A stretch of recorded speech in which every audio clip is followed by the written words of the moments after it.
Hello, my little yarnivores and spiderettes. Fiber Spider here with a little bit of happy mail, some finished objects, some things in progress, a little bit of this and that and the other. Hope all of you are doing really well today.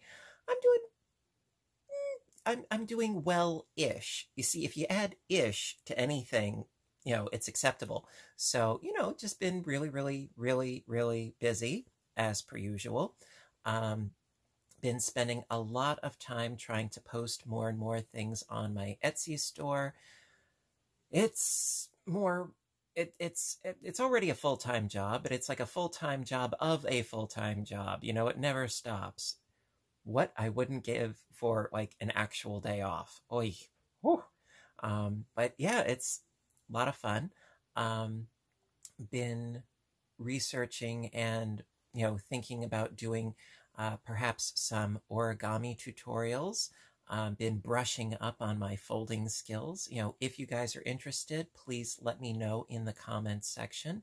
In a previous video, I had intimated that I might do that, and the response seemed positive, so it is possible, but I do need some feedback from you guys. Different ideas that I had, perhaps dollar bill folding, and little boxes, and things. I love making paper cranes. To me, they're easy, and I was thinking about doing various levels of difficulty and so forth with the origami. For those of you that are not familiar with it, basically origami is Japanese paper folding. Typically, it's done with a square sheet of paper, colored on one side, white on the other side. Now, believe it or not, it is hard to find origami paper. Believe it or not. My local Michaels, they didn't have any. They used to, but apparently they don't anymore. They had like an origami kit. It was a book that came with paper. Okay, I didn't want the book. I just wanted the paper. And on Amazon, I searched high and low. Now, be forewarned that there are a ton of listings, not just on there, but elsewhere as well, where they say that it's origami paper, but it's basically copy paper that is in a square format. So be aware of that, where it's the same color on both sides. There are a whole bunch of projects that they don't have the same visual appeal if it's the same color on both sides, because sometimes there's that contrast of the white with the color that really makes the piece pop. And there are quite a few of those. So just keep that in mind. Check out the excusez-moi. Check out the full description of what the product is before buying it, because I almost did several times. So keep that in mind, if you are an origami purist. Now, technically speaking, you can make origami out of any kind of paper, wrapping paper, or, an empty bag of Doritos. I mean, technically anything, as long as it's flat and it can be folded. Yeah, sure. Wax paper, washi, you name it. Anyway, I'm going on a serious tangent. So, without further ado, let's open a little bit of Happy Mail. Okay. All right. Now, first up, I have two things to open up today, but I also have some, like I said, works in progress and so forth. But first up, I have a package here. Now, this is from Mary Jo. Mary Jo is an absolute sweetheart, always sending me mail and patterns, and I really do appreciate it, Mary Jo. Thank you so very much. And this is an actual package, so I'm going to open it up. There we go. What is this? Oh, there's a card. Ooh, you gotta open the card first. First and foremost. Do I wish you a happy Halloween?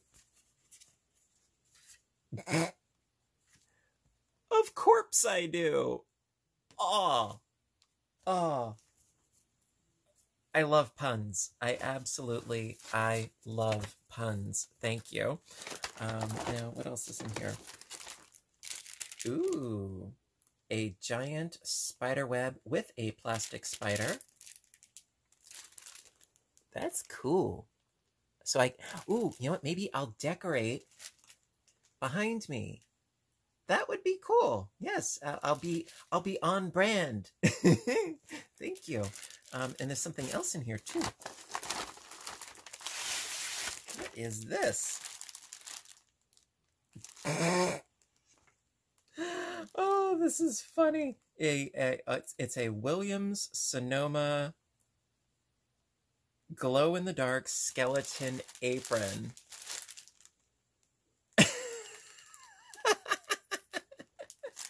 Oh, there's the hips. I was gonna say something else. You know, well, okay, out the booty. But that is so funny. That is hysterical. Thank you. Now I have to start cooking. I'm not very good at cooking. Baking, I like. I like baking to an extent. I used to make cookies all the time. Yes. I would take the original Nestle Toll House recipe and I would tweak it. Yeah. I would use the recipe for the dough, and then I would add all sorts of craziness, and it was so much fun. Trail mix, I would add that in there. That was nice.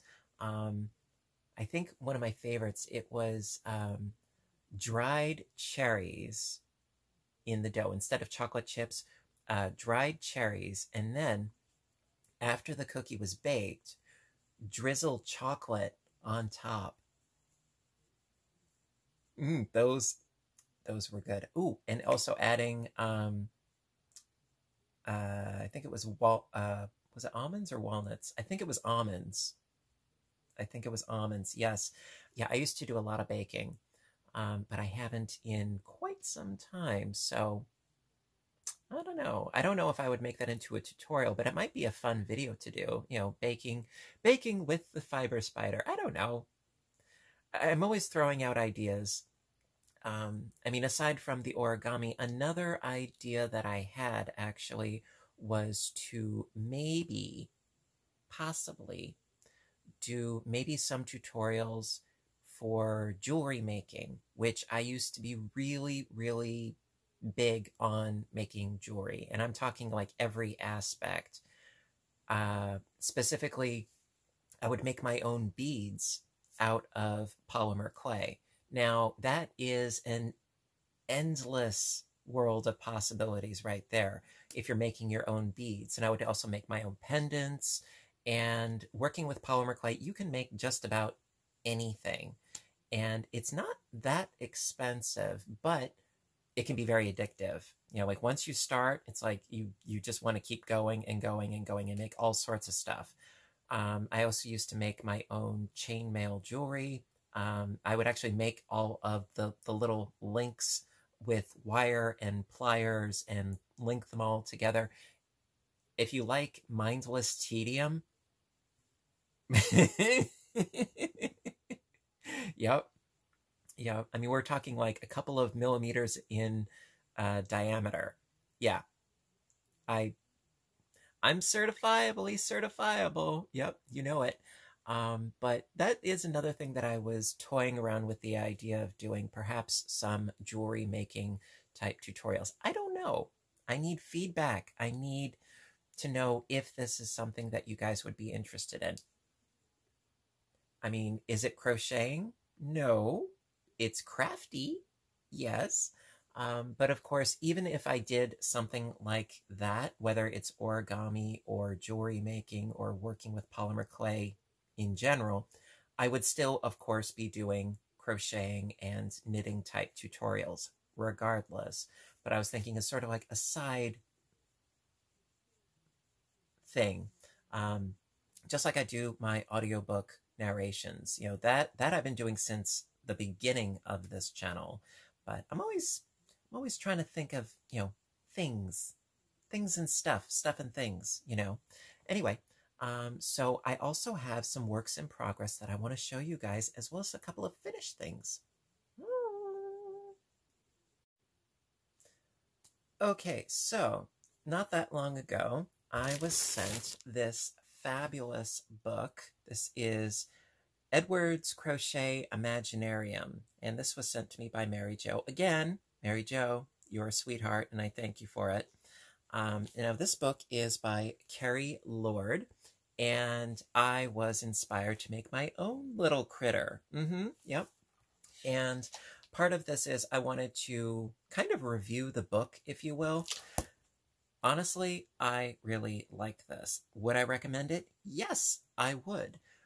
There are some things that were like, eh. Other things that I thought were like,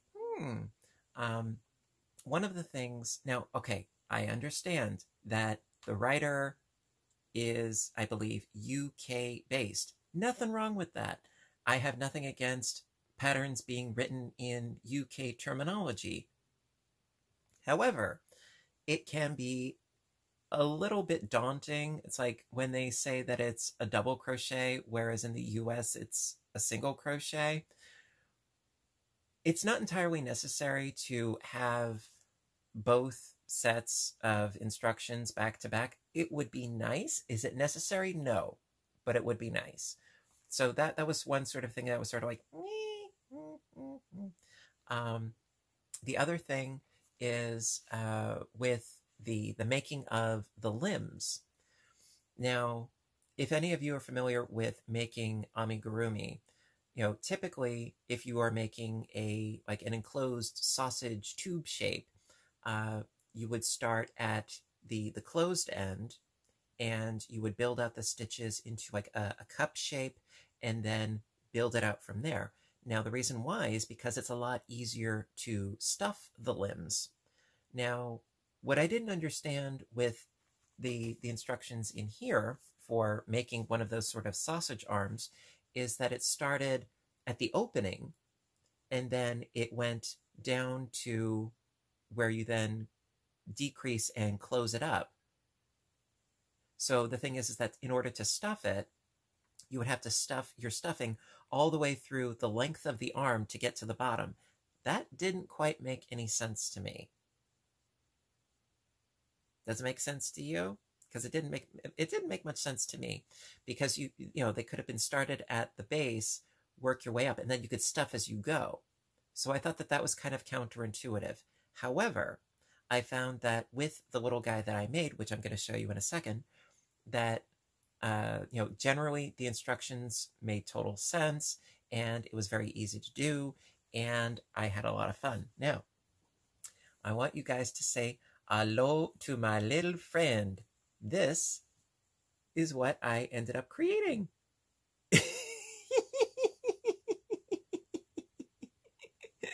Yes, this is my little creation. See, this is the sausage arm that I was referring to before. Now, I left them deliberately not filled all the way, so he was kind of flippy, flippy floppy, flimsy whimsy, so that he could wave hello to all of you fabulous people. And so the thing is, the pattern for this, which again didn't make much sense, it started at the opening. Like, I sewed this onto the body, of course, but it started at the opening and it worked its way down, and then you decrease at the base. So yeah, I had to fill this section here all the way through here. It didn't make a lot of sense to me. Now, the nosy here, actually it was supposed to be a horn, but I thought it would make a good nose. That worked out for me. And the ears makes me think of Dobby from the Harry Potter series. His little bat-like ears. He's cute. Now, one of my favorite parts is his little tail. Little tail. Like a little spade tip. So to me, he's sort of like a little misunderstood imp, and I decided to name him Frito, because I think his mom was a spicy corn chip. And So as you can see, it's a decent size, actually, you know, from head to toe. And so this little guy, I am going to put in my Etsy store. I haven't yet because I wanted to show him off to you guys first. And so I really like him a lot. And so I hope to be making more just like him over time. And I did start another one actually as well. And because he's sort of fiery, I was thinking that it might be fun to do one that's more of like amphibious or aquatic. So this is the head and base of another one. I wanted to make the neck a little bit thicker than what the pattern called for. Wasn't difficult to do. And so, you know, he's still got his little tummy down there. And so this way the head won't be going flippy floppy. Now I did one of the arms already. This was actually a lot easier than I thought it would be to create his little fingers and the little balls at the end. It really was not that hard to do. And for this, and also for this guy here, I used, it was Michael's store brand yarn. It was Craft Smart and a size G crochet hook. And of course you do need some polyfill for stuffing. You know, generally very, very easy. The instructions, not hard at all. Yeah, I would say, would I recommend the book? Definitely. Could it use some tweaking? Perhaps, because as you can see, you know, his head's sort of like, hello, like his head is on ball bearings. But I mean, it goes with his sort of flippy floppy arms. You know, he's just a little cuddly, misunderstood imp. Yeah. So that is what I made from the book, and I definitely think that I will be making more of them over time. It's just, it's time consuming, you know, as with anything worthwhile. So yeah, check out the book. Again, this is not sponsored. This book was given to me by Mary Jo. So it is Edward's Crochet Imaginarium by Carrie Lord. Would I recommend it? Yes, check it out. You know, or perhaps find it at your local library. All right, so I have a couple more things, so let's get to them.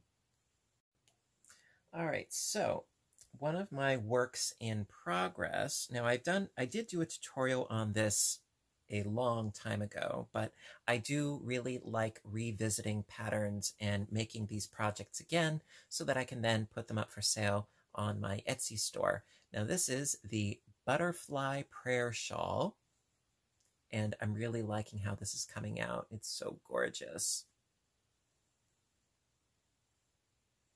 So pretty.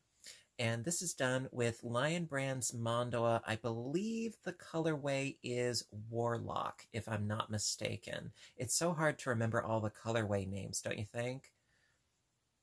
So I still have a little bit more to go on this one, but it's coming along.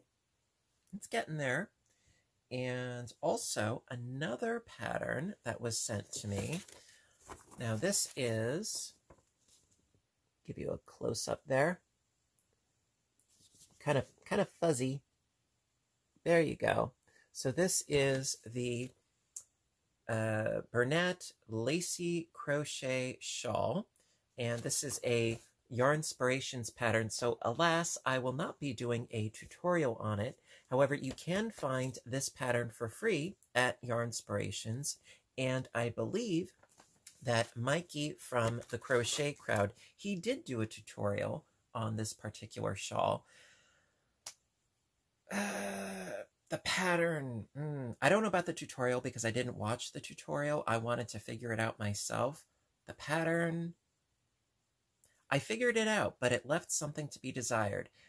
It did have even a graph, like a diagram of the stitching, which I thought was really nice, but it didn't go far enough, in my opinion. It went, I think it was rows 1 through 12, but it was after that you had the repeat, and it really would have come in handy there. Constructive criticism, nothing more than that.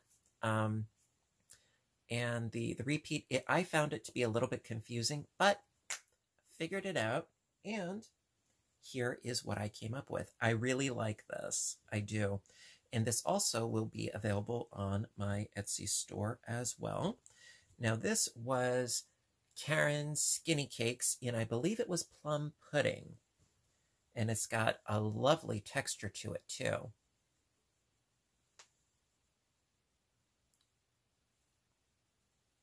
So gorgeous. Absolutely love it.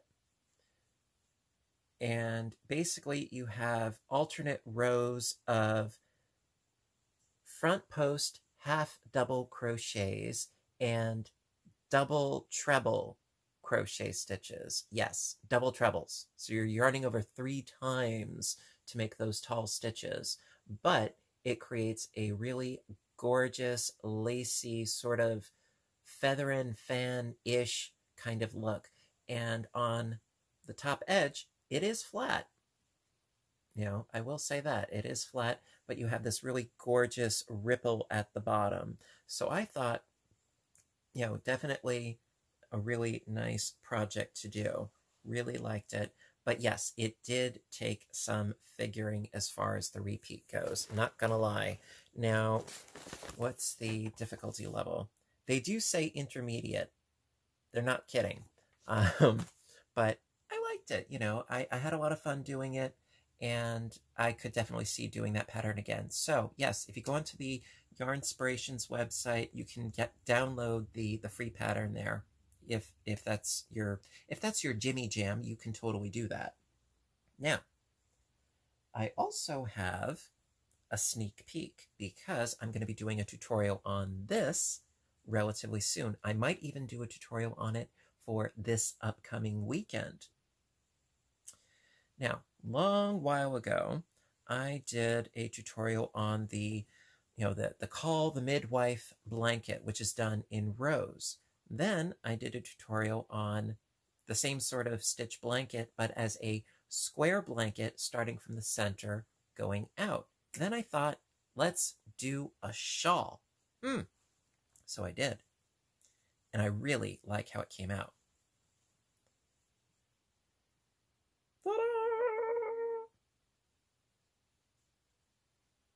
I love it. Absolutely love it. And it was so easy, believe it or not. Yes. And also it's got a really nice edge along the top edge as well as the bottom edges as well. Yes, I actually did an edging on something for once. Yes. It's not my usual forte, no, but I did decide to do it for this particular piece. Now, for this particular piece, I used, it was Lion Brand's Pound of Love in the colorway of Pumpkin Pie. Gotta add the Cool Whip. Ready Whip, Cool Whip.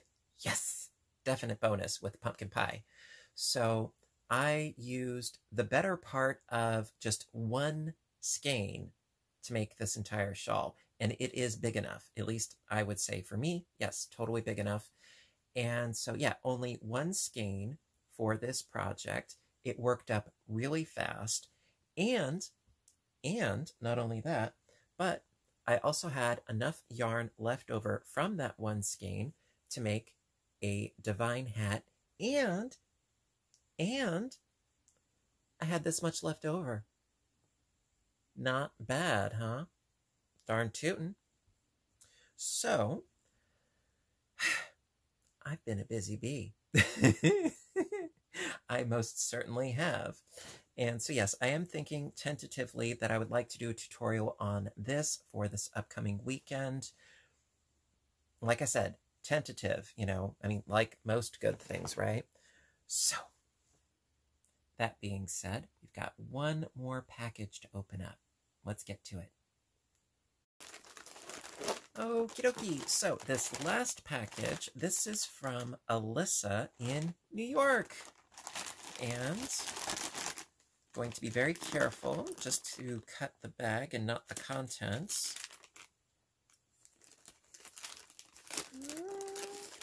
There we go. What do we have here? Oh, there's a card. Gotta open the card first. I know I always say it because I always mean it. Aww. You're on my mind. What's this? Ooh. Ooh, we got stickers. I love stickers. Let's see. Hi, Craig. Hope I spelled it right. Yes, you did. Thank you. I wanted to send you something, and my first thought was something spider related. Then I thought, nah, and made you this instead. Hope you love it, Alyssa. Now, this is, I hope I'm going to say this correctly. Inayas Toybox Crochet on YouTube. So I hope I said that right. Inayas. It's Inayas. Inayas. I hope so, because I hate misspelling or mispronouncing things. So I got some cool stickers. Now this, okay, so I recognize some of these, not all of these, but this one I totally recognize. We've got Totoro, and we've got No Face. It's, okay, the focus is a little funky, but so Totoro and No Face, and what is her name again? Oh, there's Kiki with Kiki's Delivery Service up there. It's been a while since I've seen the Miyazaki films, but they are some of my favorite films. So got that one. And then this is also from Spirited Away. Little Dragon Love. Now these two I am not sure about, quite frankly. This one, and then this one. Please edify me, because I do not know. So, Inayas Toybox. Okay, so inayastoybox.etsy.com, ravelry.com/stores, Inayas Toybox, Instagram.com/Inayas Toybox, Facebook.com, Inayas Toybox. Hashtag not sponsored. Let's see, what is this? Whoa! This is pretty cool. Let me just fix the wingage here. This is, wow. This is some serious wow. Whoa. Wow. That is really cool. And also, I will say this. The stitching is very, very tight and firm. Very, very cool. Very impressive. I mean, this totally holds its shape. See, the things that I make typically are a little bit more squish. This one is firm. You know, this is very, very firm. I mean, like, you could stand this guy up and he ain't going anywhere. You know, this little guy, this is more like, hi, snuggle with me. This one's like, I am going to protect the realms because I've got a very firm disposition. This is really, really cool. And there's a lot of detail in here because you have all of these prongs along the edge of the wings. And then he even has little eye ridges over his eyes. Look at that. That is intense.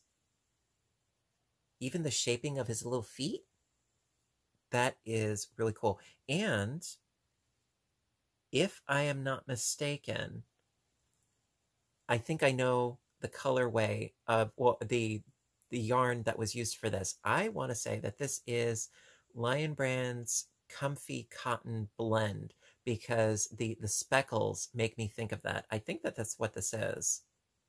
But this is really quite impressive.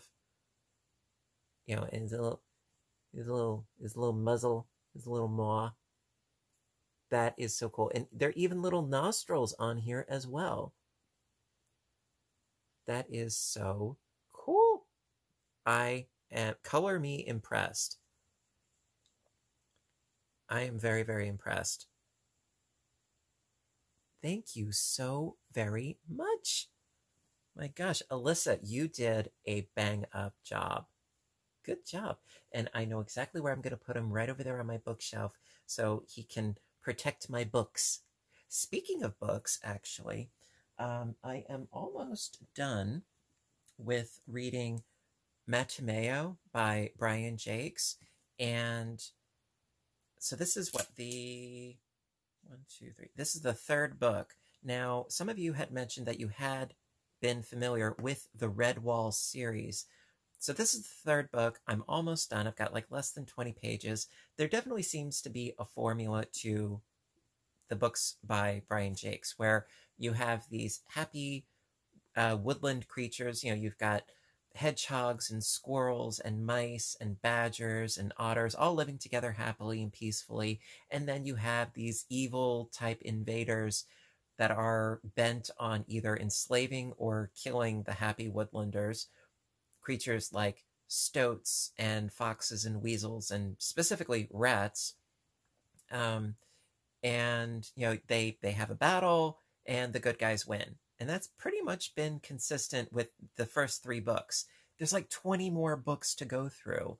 And just putting it out there, you know, for those of you that are familiar with the books, is that pretty much the standardized formula for the rest of the books? Because then I don't know if I'm going to be that gung-ho about reading all of them. I mean, I like them. The characters are very endearing. It's very descriptive. It's got some adventure, a little bit of drama, a little twinge of comedy, different accents for the different creatures, which I find interesting. The moles specifically have sort of like, I want to say a Yorkshire accent, whereas you have a rabbit named Basil Staghair who has more of like a military British, you know, polished accent. I mean, it's all very charming and endearing, but I don't know if I want to invest another, you know, 20 books worth of time if it's basically going to be like, okay, good characters, bad characters clash, good characters win. Yay, happily ever after. You know, like, is there more going on? Is there more to it? I don't know, but definitely interested in what you guys have to say. At any rate, as always, guys, thank you so much for watching. And to those that have sent me some lovely things, you know, little dragon included and spider webs and all sorts of things, you know, thank you so very much to Alyssa and to Mary Jo. Always appreciated so very much. And yeah, I'm going to keep stitching and I'm going to keep busy and making stuff. And I'm always thinking of new things to create for you guys. And that is, like I said, the tentative plan to do that, you know, midwife shawl pattern for this weekend. I don't think it's going to be a written pattern, but if I do it, it'll definitely be a tutorial. Yes, I'm a little tongue-tied, but until next time, I want all of you to stay inspired, stay caffeinated, stay stitching, and please stay safe. Take care of yourselves and each other, and I will see you in my next video. Thank you very much, everybody, and have a great day. Bye for now.